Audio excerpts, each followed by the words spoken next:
Open யூனிவர்சிட்டியில low entrance exam எழுதுறதுக்கு கண்டிப்பாக நீங்க இங்கிலீஷ் லாங்குவேஜை நீங்க ஃபேஸ் பண்ண வேண்டி இருக்கு. அல்லது லோ காலேஜ் என்ட்ரன்ஸ் எக்ஸாம் எழுதுறனாலும் சரிதான். இது ரெண்டுக்கும் பொருத்தமான பொதுவான ஒரு ஒற்றுமை ஒன்று இருக்க போது ரீடிங்கும் ரைட்டிங்கும் கண்டிப்பாக இருக்கும். ரீடிங் கம்ப்ரஹென்ஷனும் ஏசிய ரைட்டிங்கும் இருக்க போகுது. அப்ப எதுல நீங்க போறனாலும் சரிதான், ஓப்பன் யூனிவர்சிட்டியில எழுத போறீங்கன்னாலும் சரிதான், லோ காலேஜில் எழுத போறீங்கன்னாலும் சரிதான், ரெண்டு பேருக்கும் பொருத்தமான வீடியோ தான் இது. ஸ்கிப் பண்ணிடாதீங்க. நம்ம பேசுறது தான் மிகவும் முக்கியமானது. நான் பாடத்துக்கு போறதுக்கு முன்ன இப்ப நீங்க ரீடிங் கம்ப்ரஹென்ஷனா இல்லாட்ட ரைட்டிங்கோ நீங்க இங்க வேற எங்க கிளாஸுக்கு போகல டென்ஸ் பெசி வாய்ஸ் எல்லாம் படிச்சு தருவாங்க. இது இதுக்கு தேவையான்னு கேட்டா கண்டிப்பா சின்ன விஷயமாக இருக்கு. சரியா? அப்ப டென்ஸுங்கிற கிரேட் 6ஆம் ஆண்டு 7ஆம் ஆண்டுல இன்ட்ரடியூஸ் ஆகுறது. பெசி வாய்ஸ்ங்கிறது கண்டிப்பாக 8ஆம் ஆண்டுக்கு இன்ட்ரடியூஸ் ஆகுறது. அப்போ பெசி வாய்ஸ் 8ஆம் ஆண்டுக்கு இன்ட்ரடியூஸ் ஆகுறது நீங்க 8ஆம் ஆண்டுல அறிவை வச்சு நீங்க லோ காலேஜ் எழுத வாரங்கிறது மிகவும் சிம்பிளான விஷயம். சரியா? இப்ப அது எப்படின்னு உங்களுக்கு விளங்குற மாதிரி சொல்றேன்னா, ஒரு சின்ன புள்ள விழுந்தா கூட அது குளற மாட்டான்னு சொல்லுவாங்க. அப்படின்னு சொன்னா ஒரு சின்ன புள்ள விழுந்தா என்ன செய்யும்? குளறும், அழும். அது கூட அழமாட்டான்னு சொல்றாங்கன்னு சொன்னா இந்த சின்ன பிள்ளைக்கு கூட அது எவ்வளவு சிம்பிளான விஷயமா இருக்குமோ அதே போலதான் நீங்க இந்த மாதிரியான எக்ஸாம் எழுத ஃபேஸ் பண்ற வார உங்களுக்கு டென்ஸும் பெசி வாய்ஸும் அப்படித்தான். டென்ஸையும் பெசி வாய்ஸையும் நான் படிச்சிருந்ததுக்காக ஒண்ணு இந்த கொஸ்டினை நான் ஃபேஸ் பண்ணுவேன்னு சொன்னேன். ஒரு பொய்யான ஒரு மாயையை நீங்க கிரியேட் பண்ணக்கூடாது. இந்த ரீடிங் காம்ப்ரஹென்ஷன் மிகவும் கஷ்டமான ஒன்று. அதை நீங்க புரிஞ்சு கொள்ளத்தான் வேணும்.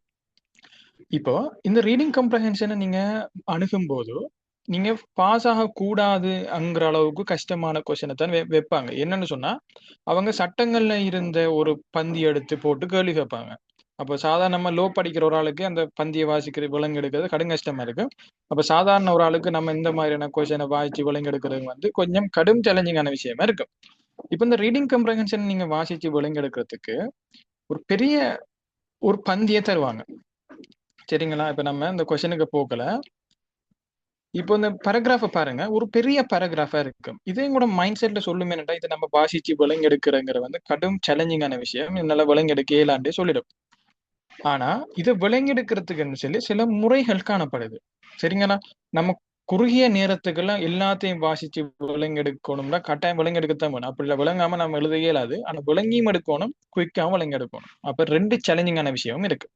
இப்ப நான் ஒவ்வொரு வீடியோவும் போடக்கல நான் கடுமையாக மெனக்கட்டு கஷ்டப்பட்டு எப்படி விளங்கப்படுதலாம்னு உங்களுக்கான நான் நேரம் என்ன நேர எடுத்து நான் உங்களுக்கு வழங்கப்படுது. ஸோ கண்டிப்பா உங்களோட சப்போர்ட்டும் எனக்கு வேணும். சேனலை சப்ஸ்கிரைப் பண்றதா இருக்கட்டும், வீடியோ லைக் பண்றதா இருக்கும், லைக் பண்றதா இருக்கட்டும், இல்லைன்னு சொன்னா உங்களுக்கு நீங்க கீழே உங்களோட தோட்ஸை நீங்க கமெண்ட் பண்றதாக இருக்கட்டும். இது எனக்கு மோட்டிவேட் பண்ணும். இன்னும் நம்ம கொஞ்சம் கஷ்டப்பட்டு இன்னும் அழகான வீடியோஸ் இன்னும் பிரயோசனமான வீடியோஸ் போடுறதுக்கு ஒரு ஐடியாஸ் எனக்கு வாரத்துக்கு நீங்க சப்போர்ட் பண்ணணும். இதை நான் குறிப்பிடுறேன். இப்போ இந்த பேராகிராஃப் இந்த ரீடிங் பேராகிராஃப் நீங்க விலங்கெடுக்கிறதுக்கு சில நுட்ப முறைகளை நீங்க கையாள வேணும். அது என்ன நுட்ப முறைன்னா அது ஹிடன் இல்ல, ஒளிச்சு கிடைக்கிறது இல்ல. நீங்க இந்த ஆர்டர் படி தான் என்ன செய்யணும், விலங்கெடுக்கிற மாதிரி இருக்கும்.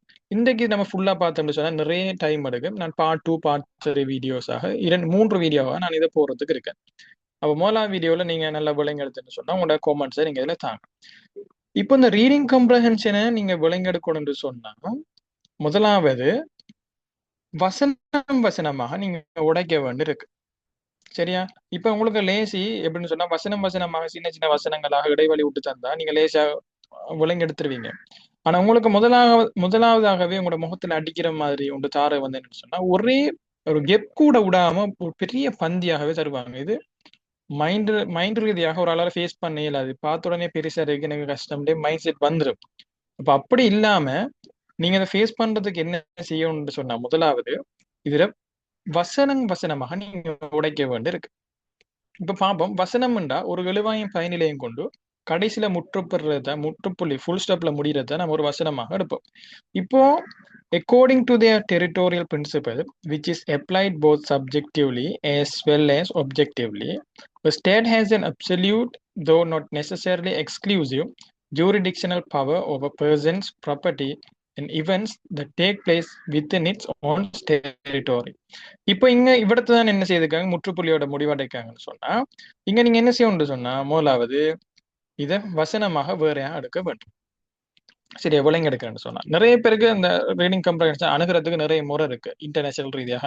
முதல்ல கொஸ்டின்ஸ் எல்லாம் வாசிச்சு விலைங்க எடுத்ததுக்கு பிறகு நீங்க இங்க போகணும், இதை வாசிக்கணும், அப்போ உங்களுக்கு லேஸ் ஐடியா வரும்னு சொன்னா அது வந்து சின்ன ஒரு வசனங்களும் இல்ல, டக்குனா போல இது பார்த்த உடனே அங்க மேலுக்கு ஞாபகம் வர்றதுக்கு. அப்போ கொஞ்சம் கம்ப்ளெக்ஸாக கொஞ்சம் கஷ்டமாக தான் இருக்க போகுது. நான் இங்க கீழுக்கு வரல, கொஸ்டின்ஸை வாசிச்சுட்டு நான் மேலுக்கு இங்க வரல, நான் டிரெக்டாகவே அந்த பேராகிராஃபுக்குள்ளே மாறேன். அப்போ முதலாவது நீங்க என்ன செய்யணும்னு சொன்னா இந்த பந்திகளை நீங்க சென்டென்ஸ் வைஸா நீங்க பிரிக்க வேண்டும். இந்த ரீடிங் கம்ப்ரஹென்ஷன்ல நீங்க விளங்கெடுக்கிறதுக்கு 2 விடயங்களை நீங்க கையாள வேண்டியிருக்கு. நான் சொல்ற வந்து சென்டென்ஸா உடைச்சு அது ஒன்றை இன்க்ளூட் பண்ணல. இது தவிர்ந்த அடுத்த 2 விடயங்களை நீங்க நோக்க வேண்டியிருக்கு. அதுல முதலாவது கொமாவும், இரண்டாவது கொமா. சரியா? முதலாவது கொமா. வசனத்துல இப்ப இந்த வசனத்தை நம்ம எடுத்துட்டோம்னு சொன்னா கமாவும் எங்கேயும் இருக்கான்னு பார்க்கணும். கண்டிப்பாக கமா வச்சுதான் நம்ம இங்க விலங்கெடுக்கிறதுக்கு ட்ரை பண்ண வேண்டியிருக்கு. According to their territorial principle இங்க ஒரு கமா இருக்கு, which is applied both subjectively as well as objectively. இங்க ஒரு கமா இருக்கு. A state has an absolute comma, though not necessarily exclusive comma, jurisdictional power over a person's property. ஒரு வசனத்துல 5 comma போட்டிருக்காங்க. கமாவோட நீங்க இந்த ரீடிங் கம்ப்ரஹென்ஷன்ல விளையாட இயலாது. கமா அங்க முக்கியம். கமா வந்து ஒன்று அடிக்கி லிஸ்ட் போறதுக்கு மட்டும் இல்லை, அது வசனத்தை விளங்கெடுக்கிறதுக்கே உதவி செய்யற விடயம். உங்களோட ஒரு ஒரு அடிப்படை ஃபவுண்டேஷனே கமாவா இருக்கணும். கமாவோட நீங்க இந்த பேராகிராஃப் அண்டர்ஸ்டாண்ட் பண்றதை விளையாட இயலாது. நான் உங்களை வார்ன் பண்றேன். அடுத்த விடயம் வந்து என்னன்னு சொன்னா இங்க வசனத்துக்குள்ள who, what, which, where, when, that இந்த மாதிரியான சொற்கள் இருக்கான்னு பார்க்கணும். பொதுவாக விச்சுங்கிறதும் தட்டுங்கிறதும் நீங்க ஒரு வசனத்துக்குள்ள பாப்பீங்க. அப்போ ஒரு வசனத்தை நீங்க அண்டர்ஸ்டாண்ட் பண்ணணும்னு சொன்னா முதலாவது வசனத்தை நீங்க பிரிச்சு எடுத்துட்டீங்க. அப்ப சின்னதாகும் போது உங்களோட மைண்ட் செட்டை வந்து விளங்கெடுக்கலாம்னு சொன்ன ஒரு நம்பிக்கையை தரும். இரண்டாவது கமாவும் எங்கே இருக்கான்னு பார்க்கணும். மூணாவது இந்த மாதிரியான சொற்களும் அங்க வசனத்துக்குள்ள இருக்குதான்னு பார்க்கணும். கண்டிப்பாக இருக்கு. சரியா? விச்சு அதுல பொதுவாக விச்சும் தட்டுங்கிறது கண்டிப்பாக இருக்கும். இந்த வீடியோ 2 3 பிரிபடுமா. பார்ட் 1 இந்த வீடியோ 2 வீடியோ 3ன்னு சொல்லி போடுவேன் என்று சொன்னால் அதிகமான விடயங்கள் நான் விளங்கப்படுத்த வேண்டியிருக்கு. இப்ப இதை நம்ம பத்தி நான் டீட்டெயிலா விளங்கப்படுத்த போகணும்னு சொன்னா இதுக்கே டைம் வைத்திரும். அப்ப இதை பத்தி உங்களுக்கு இன்னும் டீட்டெயிலா விடயம் தேவைன்னு சொன்னா கீழே கொமெண்ட்ல எனக்கு தாங்க, சார் இதை பத்தி விளங்கப்படுத்துங்கன்னு சொல்லி நான் கண்டிப்பா விளங்கப்படுத்தி 2வது வீடியோ நான் மேக் பண்ணுவேன். இப்ப விச்சும் தட்டும் என்ன சொல்லும் போது கவனிக்கணும். இப்ப according to their territorial principle இங்க விச் இருக்கு, is that applied both subjectively இப்படியோ வாய்க்கும் போது இங்க தட்டும் இருக்கு. எங்கேயுமே இருக்கு நிறைய இடத்த. சரி, அங்க வேர் இருக்கு நான் சொன்ன மாதிரி. அடுத்த வந்து நிறைய விடயங்கள் நீங்க பாப்பீங்க. இங்க விச் இருக்கு. அப்படியே நிறைய அந்த சொற்கள் நம்ம கீழுக்கு தந்த இவ்வளவு சொற்களும் இவ்வளவுத்துக்குள்ளேயும் கிடங்கும். அப்படி இருந்தா கொஞ்சம் கவனமாக இருக்கும். சரியா? இப்ப நம்ம கமாவை கொண்டு உடைச்ச வசனங்கள் நம்ம கமாவோட உடைக்கிற மாதிரி இருக்கு. அப்படின்னா நம்ம கமா வச்சு வசனங்களை உடைக்க போறோம். According to their territorial principle ஒன்று, which is applied both subjectively as well as objectively. 2 நான் எல்லாத்துக்கும் நான் கலர் பண்ணி விடுறேன், அப்ப உங்களுக்கு விளங்கும். இங்க according to their territorial principle உண்டு, objectively subjectivelyங்கிற இன்னொன்று, a state has an absoluteங்கிற இன்னொன்று, அடுத்து though not necessarily exclusiveங்கிற இன்னொரு கமாவோட சேர்ந்தது, jurisdictional power over persons property சொல்ல. இங்க ஒரு 5-6 விடயங்களாக நம்ம ஒரு வசனத்தை நம்ம உடைக்கிற மாதிரி இருக்கு. கண்டிப்பாக இது எப்படி நடந்துதான் ஆக வேண்டும். அப்பதான் நீங்க விளங்கி எடுக்கலாம். சரியா? டென்ஸோ ஆக்டிவ் பெசிவ் வாய்ஸோ இங்க தாக்கம் ஏற்படுத்த போறது இல்லை. சரியா? அவங்களுக்கே திரும்ப திரும்ப வாசிக்கிற மாதிரி இருக்கு. கடும் கஷ்டமான ஒரு விடயம் தான். ஆனா அதை அண்டர்ஸ்டாண்ட் பண்றதுக்கு ஒரு முறை இருக்கு. முறை இல்லாம நம்ம அண்டர்ஸ்டாண்ட் பண்ண இயலாது. அப்ப நம்ம முதலாவது என்ன செய்தோம்னு சொன்னா வசனத்தை அப்படியே பிரிச்சு எடுத்தோம். இரண்டாவது கமா இருக்கான்னு பார்த்தோம். எஸ், கண்டிப்பா கமா இருக்கும். அது என்ன கமாக்குரிய வேலை இருக்கு. அடுத்து வந்து கமா நாம பிரிச்செடுத்தும் போது அடுத்து வந்து இந்த ஹூ, வாட், விச், வேன், தட்டுங்கிற சொற்கள் இருக்கான்னு பார்க்கணும். ஓ இருந்துட்டு இப்போ கமா. ஓகே, இப்போ நம்ம என்ன செய்ய போறோம்னா இதை நம்ம அண்டர்ஸ்டாண்ட் பண்றதுக்கு நம்ம ட்ரை பண்ண போறோம். இது வந்து ஒரு கிராமர் பேட்டர்னை பின்பற்றுற மாதிரி இருக்கும். கிராமரை உடைச்சி தள்ளி போட்டு சட்டமே கிராமரை வந்து பின்பற்ற மாட்டாது. சரியா? இப்போ அடுத்த விடயம் வந்து நம்ம என்ன செய்யணும்னு சொன்னா, வசனத்துல சப்ஜெக்டும் வேர்பையும் கட்டாயம் கண்டுபிடிக்கும். இதுல எழுவாய் எங்க இருக்கு, பயனிலை எங்க இருக்கு? பொதுவாக நம்ம இங்கிலீஷ்ல வசனம் அமைக்கும் போது எழுவாய் ஆரம்பத்திலையும் பயனிலை அதுக்கு அடுத்ததாக இருக்கும். ஆனா இதுல காணல. எக்கோர்டிங்கிறது வந்து சப்ஜெக்டும் வேர்பும் இல்லை. சரியா? அப்போ இங்க நாம சப்ஜெக்ட் வேர்ப் ஐடென்டிஃபை பண்றது, முதலாவது நம்ம சென்டென்ஸை பிரிச்செடுத்தது எக்ஸ்ட்ராக்ட் சென்டென்ஸ் என்று சொல்லலாம். சரியா? அப்ப சென்டென்ஸ் என்று சொல்லும் போது உங்களுக்கு ஒரு அண்டர்ஸ்டாண்ட் பண்றதுக்கு ஈஸியா இருக்கும். கமாவை நம்ம கொண்டு உடைஞ்சோம், இந்த மாதிரி சொற்கள் இருக்காண்டு சப்ஜெக்ட் வேர்ப் இந்த 4 பேர் இருந்தா தான் நீங்க இதை அண்டர்ஸ்டாண்ட் பண்ணலாம். முதலாவது ஓகே, உங்களுக்கு எஸ்ஏ எழுதுற மெத்தட் தெரியான்னு சொன்னா உங்களோட நான் எஸ்ஏ பத்தின ஒரு இதே போட்டிருக்கேன். எஸ்ஏ பத்தின ஜெனரல் இங்கிலீஷுக்கு எல்லாம் போட்டிருக்கேன். நீங்க ஜெனரல் இங்கிலீஷ் எதுக்கு அப்ளை பண்ணலன்னு சொன்னா எல்லாமே எஸ்ஏ தான். அதுல பார்த்து நீங்க ஐடியாவை எடுத்துட்டு வாங்க. அதுல நிறைய கிராமர் வீடியோ போட்டிருக்கேன். டிக்டாக் இருக்கு, ஃபேஸ்புக் இருக்கு. அடுத்து வந்து நீங்க எனக்கு பிரைவேட்டா மெசேஜ் போட்டு இதுல போடுங்க சார்னு சொல்லலாம். அப்படி கீழே கமெண்ட் பண்ணி எனக்கு தார சப்போர்ட்டை வச்சா நான் அடுத்த வீடியோ மேக் பண்றேன்டே இருக்கு. அப்ப இந்த வீடியோ எனக்கு அதிகமான லைக்ஸ் வந்தா, அதிகமான கமெண்ட்ஸ் வந்தா எனக்கு இன்னும் ஒரு மோட்டிவேஷனா இருக்கு நிறைய வீடியோஸ் மேக் பண்றதுக்கு. சரி, இப்படியெல்லாம் விலங்கெடுக்கிறதான்னு சொன்னா கண்டாயம் விலங்கெடுக்கிறதுக்கு ஒரு முறை இருக்கு. சரி, இப்ப நம்ம இதை விலங்கெடுத்துட்டோம். இப்ப சப்ஜெக்டையும் வேர்பையும் நம்ம ஐடென்டிஃபை பண்ண வேணும். இப்ப நான் இந்த எப்படி இதை விலங்கெடுப்பேன்னு சொன்னா, இங்க விச்சுங்கிறது வந்து என்னன்னு சொன்னா, ஒரு வசனத்துல நீங்க விச்ச கண்டிங்கன்னு சொன்னா, விச்சுக்கு முன்னுக்கு வார முக்கியமான ஒரு சொல்ல பத்தி விளங்கப்படுத்துற மாதிரி இருக்கு. சரியா? இப்ப என்னன்ற ஒரு உதாரணத்தோட பார்ப்போம். I have a pen which is red. இப்போ இங்க விச்சுங்கிறது வந்து நான் சொன்னேன், இந்த சொல்லுங்க விச்சுங்கிறது ஒன்று இருக்கு, விச் இஸ் ரெட் இருக்கு தானே. இப்ப விச் இஸ் ரெட்ங்கிற ஒரு ஒரு இந்த ஃப்ரேஸை வந்து என்ன செய்யுது, அந்த இந்த க்ளோஸை வந்து என்ன செய்யுதுன்னு சொன்னா விச் இஸ் ரெட்ங்கிறது அதுக்கு முன்னுக்கு வர பெண்ணை பத்தி விவரமாக கூறுற மாதிரி இருக்கு. விச் இஸ் ரெட், சிவப்பு பேனா. ஐ ஹேவ் அ பென், அந்த பென் வந்து எப்படியாப்பட்ட பென், விச் இஸ் ரெட்ங்கிறது. அதே போலதான் I have a pen that is ரெட்ன்னு சொல்லுவோம். அப்ப இங்க தட்டுங்கிறது விச்சுங்கிறது வந்து என்ன சொல்லுதுன்னு சொன்னா, தட்டுக்கு அங்களவார சொற்கள் ஒரு குறிப்பிட்ட அளவுல ஒரு லென்த்தியா வந்துட்டு இருக்கும். அந்த சொற்கூட்டங்கள் எல்லாமே வந்து என்ன செய்யும் சொன்னா அதுக்கு முன்னுக்கு வர சொல்லை பத்தி விவரமாக கூறுறவராக இருக்கும், அல்லது வரைவிலக்கணம் கொடுக்கிறவராக இருக்கும். அப்ப இந்த ஒரு விச்சக்காரன் நீங்க சொன்னா அதுக்கு முன்னுக்கு வரவர் பெண்ணுண்டா என்ன, விச் இஸ் ரெட், விவரமாக கூறுறது அல்லது வரைவிலக்கணம் கொடுக்கிறவராக இருக்கும். அப்ப டெரிட்டோரியல் பிரின்சிபல்டா என்ன என்கிறது மாதிரி இருக்கும். இங்க தட்டுங்கிறதும் இதுக்கு முன்னுக்கு இருக்கிற இவெண்ட்டை பத்தி குறிக்கிற மாதிரி இருக்கும், குறிப்பிடுற மாதிரி இருக்கும். அவ்வளவுதான். இப்போ என்னன்னு சொல்லி நம்ம ஒவ்வொன்றா உடைச்சு பார்ப்போம். According to their territorial principle, இது ஒரு கமா போட்டு ஒரு தனியை தந்துட்டாங்க. அப்படி தந்துட்டாங்கன்னு சொன்னா நீங்க தனியை வேறையாக தமிழால விளங்கி எடுக்கலாம். டெரிட்டோரியல், நீங்க டெரிட்டோரியல்னு சொல்லி விடுங்க, டெரிட்டோரியல்னு சொல்லுங்க. டெரிட்டரியல் அப்படிலாம் சொல்லுவாங்க, நீங்க டோரியல் விளங்கி எடுத்துக்கலாம். டெரிட்டோரியல்னு சொன்னா என்னன்னா அதுல கோட்டைன்னு சொல்லலாம். இப்ப சிங்கம் வந்து ஒரு காட்டுக்கு இருக்குன்னு சொன்னா, சிங்கத்துல குடும்பம் வந்து ஒரு காட்டுக்கு இருக்குன்னா அந்த அந்த அந்த இடத்தை அந்த ஏரியாவை சில டெரிட்டோரின்னு சொல்றேன், அது ராஜ்யம்.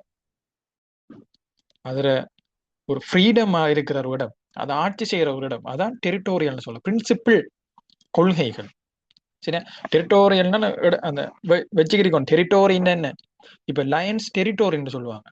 சரியா? ஒரு ஒரு மிருகம் ஆட்சி செய்யற அந்த இடம், அந்த அந்த இடத்த ஒரு சிங்கம் இருக்கிற இடத்த டெரிட்டோரின்னு சொல்றேன்.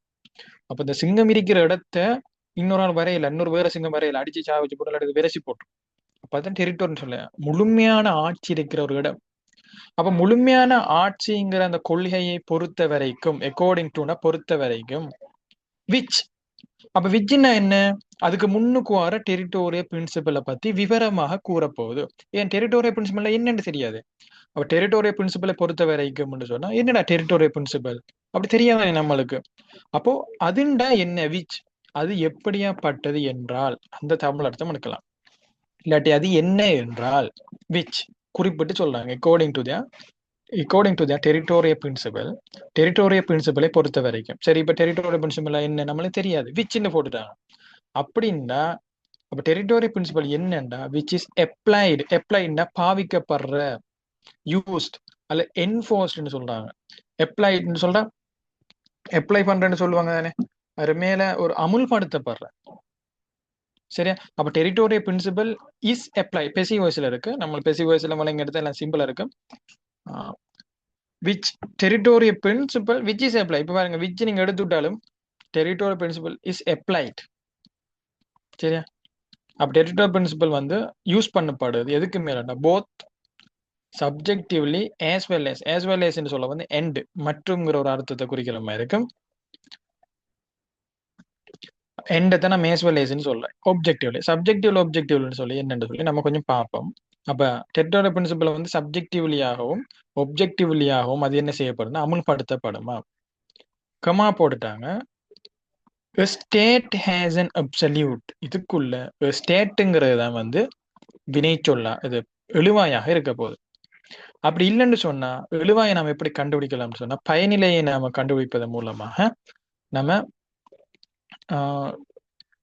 எழுவாயை நாம் பார்க்கலாம்.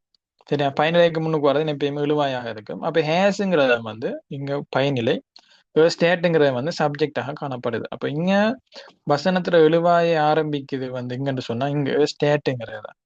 அப்ப இங்க வந்து இவ்வளவுமே வந்து என்னத்தை சொல்லுவேன்னா டெரிட்டோரியல் பிரின்சிபலை பொறுத்த வரைக்கும், அதாவது சப்ஜெக்டிவ்லியாகவும் ஒப்ஜெக்டிவ்லியாகவும் அமுல்படுத்தக்கூடிய டெரிட்டோரியல் பிரின்சிபலை பொறுத்த வரைக்கும் இதுல எழுவாயும் இல்லை பயனிலையும் இல்லை. சரியா? State has an absolute. State ஸ்டேட்னு சொல்றது உங்களுக்கு கேள்விப்பட்டிருப்பீங்க, ஸ்டேட் யூனிவர்சிட்டின்னு கேள்விப்பட்டிருப்பீங்க. ஸ்டேட்னு சொல்றது வந்து அந்த மாநிலம் டிரெக்டா நீங்க டிரான்ஸ்லேட் பண்ணலாம். ஆனா ஸ்டேட்டுக்கு என்ன அர்த்தம்னு சொன்னா முழுமையான இண்டிபெண்டன்ஸ், முழுமையான சுதந்திரம், ஒரு ஒரு தீர்மானம் எடுக்கிறதுக்கு முழுமையான சுதந்திரம் இருக்கிறத நம்ம ஸ்டேட்னு சொல்றோம். ஸ்டேட் யூனிவர்சிட்டி அரசாங்க யூனிவர்சிட்டின்னா அந்த அரசாங்கம்ங்கிறது வந்து ஒரு முடிவெடுக்கிறதுக்கு முழுமையான சுதந்திரம் இருக்கு. Has an absolute. அப்சல்யூட்னு சொல்றது வந்து என்னன்னு சொன்னா கம்ப்ளீட், முழுமையான. இப்போ இங்க முழுமையான சொல்லும் போதோ இங்க கமா போட்டு தந்துட்டாங்க. நான் சொன்னேன் விச்சுங்கிறத ஒன்றும் போட்டு இருப்பாங்க, அடுத்தது வந்து மேலுக்கு கமா இருக்குதான்னு பார்க்கணும். இங்க கமா இரண்டும் இருக்கும்னு சொன்னா இங்க பாருங்க, இங்கேயும் கமால் ஆரம்பிச்சு இங்கேயும் கமால் ஆரம்பிச்சுட்டு முடியுதுன்னு சொன்னா இதுவும் வந்து இதுக்கு முன்னுக்கு இருக்கிறத பத்தின ஒரு விவரமாக கூறுறதாக தான் இருக்கும். சரியா? கடும் கஷ்டமான விஷயம் உண்டு கமாவும் அந்த அந்த விச்சுங்கிறது. சரியா? விச்சு தட்டுங்கிற எல்லாம் வந்து கவனமாக கையாள வேண்டியது. அப்போ ஒரு ஸ்டேட்டுக்கு வந்து முக்கியமான முழுமையான ஹேஸ் அன் அப்சல்யூட், முழுமையானது இருக்கா என்ன இருக்கு தெரியா.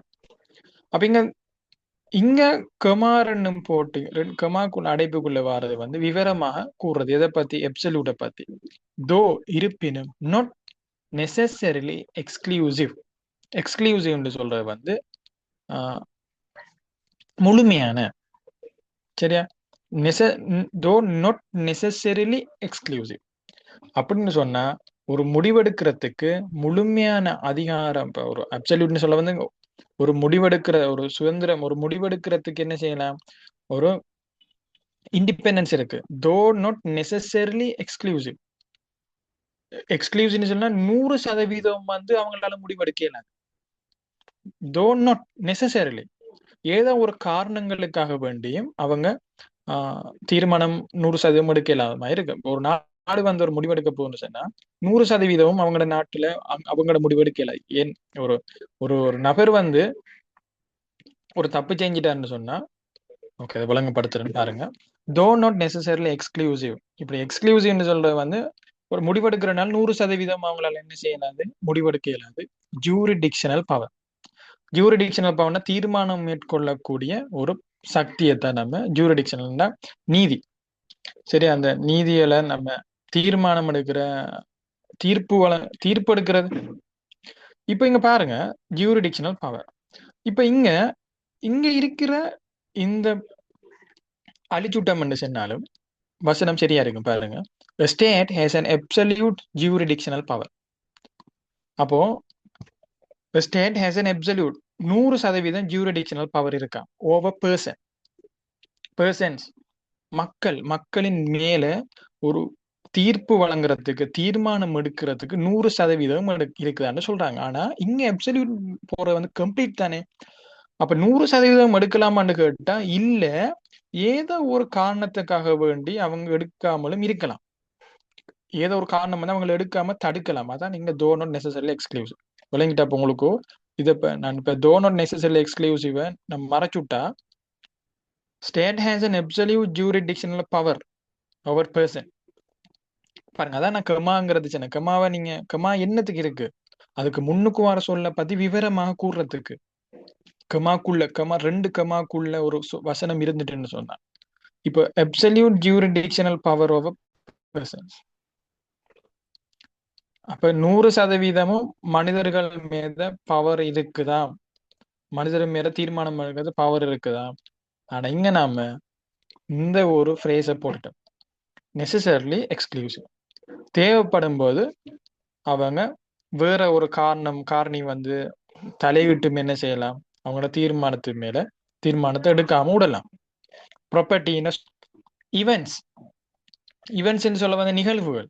தட் நான் சொன்னேன், தட்னு வந்துட்டுன்னு சொன்னா அதுக்கு முன்னுக்கு வந்து டேக் பிளேஸ். என்ன இவெண்ட்ஸுங்கிற வந்து இவெண்ட்டை மட்டும் சொல்லலை. ஏன்னா இங்க பர்சன் இங்க வர கமா வந்து இத மாதிரி ஒரு இதை சொல்லல. என்னன்னு சொன்னா ஒரு 2 கமாக்கு இடையில இருக்கிற மாதிரி ஒரு வசனமாகவே இல்லை. இங்க பர்சன்ஸ், ப்ராப்பர்ட்டி, லிஸ்ட் போடுற மாதிரி, மனிதர்கள், உடைமைகள், நிகழ்வுகள். அப்ப இந்த மூணையும் சேர்த்து தான் அவங்க என்ன செய்யறாங்க, தட்னு சொல்றாங்க. டேக் பிளேஸ் இடம்பெறுது, வித்தின் உள்ளேயே, இட்ஸ் வந்து விடத்தை வந்து என்னத்தை சொல்லுங்க, ஸ்டேட்டினுடைய ஓன் டெரிட்டோரினே பாடம்பாங்க. டெரிட்டோரின்னா என்ன, ஒரு முழுமையான அதிகாரம் இருக்கு அந்த சிங்கத்துல ராஜ்யம்ங்கிறத. சிங்கம் இங்க இருக்குது, அந்த அந்த சிங்க குடும்பம் இருந்தா அதுக்கு அதை வளைச்சு ஒரு டெரிட்டோரி ஒன்று இருக்கும், ஒரு ஒன்று போட்டு வச்சிருக்கேன், அதான் டெரிட்டோரின்னு சொல்றேன். இப்ப இதை விளங்கி எடுக்கிறதுக்கு நான் உங்களுக்கு சொன்னேன், ஏன் நம்ம இப்ப கமா முக்கியம்.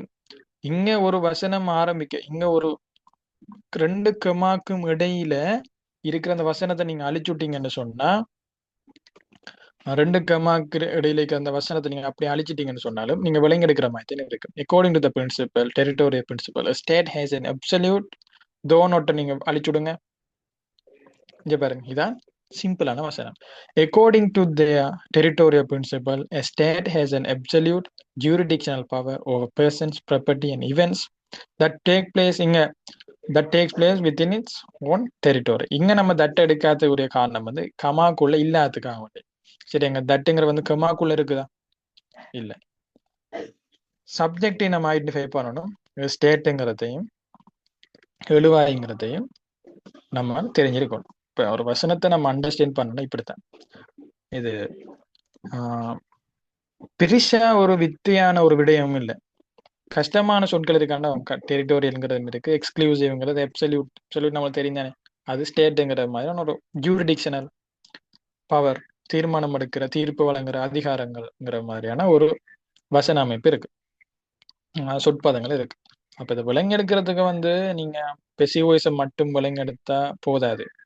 இந்த கமாக்குள்ள வார விடயங்கள் என்னத்தை பத்தி கதைக்குது, கமாக்குள்ள வாரத விடயங்களை வெட்டி விட்டோம்னு சொன்னாலும் நம்ம லேசா விலங்கெடுக்கிற மாதிரி இருக்கும். ஆனா கமாக்கு இடையில வாரது ஏன் வருது, ஒன்று ஒரு விவரமாக கூறுறதுக்கு, அல்லது அதாவது வரைவிலக்கணம் கொடுக்கறதுக்கு வருது. சரி, அவ்வளவுதான் இது. இதை பத்தி நீங்க இன்னும் உங்களுக்கு சிம்பிளாக விலங்கு எடுக்கணும்னு சொன்னா, இந்த வசனம் அந்த அளவுக்கு கம்ப்ளெக்ஸான வசனம்ன்றதுக்காக வந்துதான் இப்படி விளங்கப்படுத்த வேண்டியிருக்கு.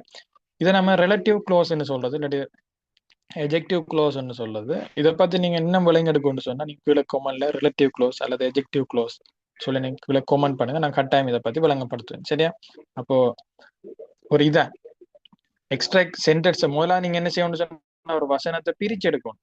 அதே போல இங்க வசனம் முடியுது, நீங்க ஒரு சின்ன ஒரு ஹோம்ஒர்க் மாதிரியும் செய்யலாம். இதை விளத்த வச்சு நீங்க எப்படி, இங்க பாருங்க, ஒன் தி அதர் ஹேண்ட்ங்கிற ஒரு கமா வருது,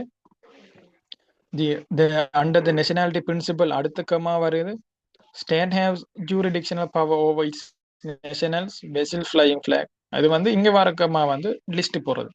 அப்ப இங்க ஒரு ஒரு ஒரு கோப்பைக்கு தண்ணி இருக்கிற மாதிரி, இது ஒவ்வொரு ஒரு ஃப்ரேஸாகவும் க்ளோஸாகவும் எடுத்திருக்காங்க. அப்ப இதுகள் இல்லைன்னு இதுகளையும் விளங்கி எடுக்கணும். தனிய தனி என்னத்தை பத்தி சொல்றாங்கன்னு சொல்லி அப்படி நிறைய கமாவும் கமாஸ் இருக்கிற அந்த குளத்தை அந்த கமா இருக்கிற அந்த அதையும் விளங்கி எடுக்க பார்க்கணும். இந்த மாதிரி சொற்கள் இருக்குதா, அது வந்து இது வாரத்துக்குரிய நோக்கம் என்ன, வசனம் இடையில ஏன் வருது, விச்சிங்கிற வந்து ஒரு கொஷன் வேர்டு, ஆனா ஏன் இடையில வருதுங்கிறத பத்தி தெரிஞ்சு கொள்ளணும். அடுத்து வந்து வசனத்துக்குரிய எழுவாயம் பயனிலையும் நம்ம கண்டுபிடிக்க வேண்டியிருக்கு. எழுவாயம் பயனிலையும் கண்டுபிடிக்காம என்னத்தை நீங்க விளங்கெடுக்கிற மாதிரி இருக்கு. அப்ப ஸ்டேட்டுக்கு வந்து அப்ப என்ன இதுல சொல்றாங்கன்னு சொன்னா, ஒரு ஸ்டேட்டுக்கு வந்து ஒரு மனிதர்கள் மேலேயோ ஒரு தீர்ப்பு உள்ள சக்தி இருக்கு தானே, தீர்மானம் எடுக்கிற சக்தி வந்து ஒரு மனிதர்கள் மேலேயோ ஒரு ப்ராப்பர்ட்டி ஒரு சொத்துக்கள் மேலேயோ ஒரு நிகழ்வு மேலேயோ அந்த நாட்டுக்குள்ள ஒரு குறிப்பிட்ட ஒரு ஏரியாக்குள்ள ஒரு மனிதன் மேலேயோ ஒரு நிலத்திட மேலேயோ இல்லாட்டி ஒரு நிகழ்வு மேலேயோ சட்டம் உண்டு எடுக்கிறதுக்கு அல்லது அந்த சட்டம் எடுக்கிறதுக்கு முழுமையான அதிகாரமும் இருக்கு. எதுக்கு? ஒரு ஸ்டேட்டுக்கு ஒரு கவர்மெண்ட்டுக்கு இருக்கு. தோ நாட் நெசசரிலி எக்ஸ்க்ளூசிவ். அதால 100% வந்து என்ன செய்ய இயலாது, எடுக்க இயலாது. இப்ப சில நேரம் வந்து இருக்கு. ஆனா ஏதோ ஒரு காரணத்துக்காக வேண்டி நியாயமான காரணத்துக்காக வேண்டி வேற நாடுகளோ வேற விடயங்களோ தலையிட்டு என்ன செய்யலாம், அந்த தீர்மானத்தை எடுக்க இயலாம பண்ணலாம். இப்படிதான் இதை விளங்க எடுக்கிறேன். இன்னும் உங்களுக்கு இன்னும் விளங்கப்படுத்துவேன்னு சொன்னேன். எல்லாத்தையும் நான் விளங்கப்படுத்துவேன். இப்படிதான் வீடியோஸ் வந்து லென்த்தியா போகும். எனக்கு விளங்கப்படுத்த வேண்டிய விடயங்கள் கூட. சரியா? அப்ப இப்படிதான் நீங்க ரீடிங் பேராகிராஃபை நீங்க மெசேஜ் அடிக்கிற சென்டென்ஸை விளங்கெடுக்கிற மாதிரி இருக்கும். இது விளங்கிட்டுன்னு சொன்னா நீங்க கீழே நீங்க கொமெண்ட்ல ஹெல்ப் பண்ணி சொல்லி உங்களோட சப்போர்ட்ஸை தாங்க. உங்களுக்கு என்னென்ன தேவையோ எல்லாத்தையும் நீங்க கீழே போட்டு எனக்கு உங்களோட தோட்ஸை நீங்க கமெண்ட் பண்ணுங்க. நான் கண்டிப்பா உங்களுக்கு அடுத்த வீடியோவில் நான் மீட் பண்றேன். எந்த அளவுக்கு குயிக்காக அந்த வீடியோ ரீச் ஆகுது, எந்த அளவுக்கு லைக்ஸ் வருதோ அதுக்கேற்ற மாதிரி நான் குயிக்காக அடுத்த வீடியோ நான் மேக் பண்ற மாதிரி இருக்கும். அது வரைக்கும் இவ்வளவுதான். நீங்க இந்த அடுத்த வசனத்தை நீங்க என்ன செய்யுங்க, கொஞ்சம் ட்ரை பண்ணி பாருங்க அண்டர்ஸ்டாண்ட் பண்றதுக்கு.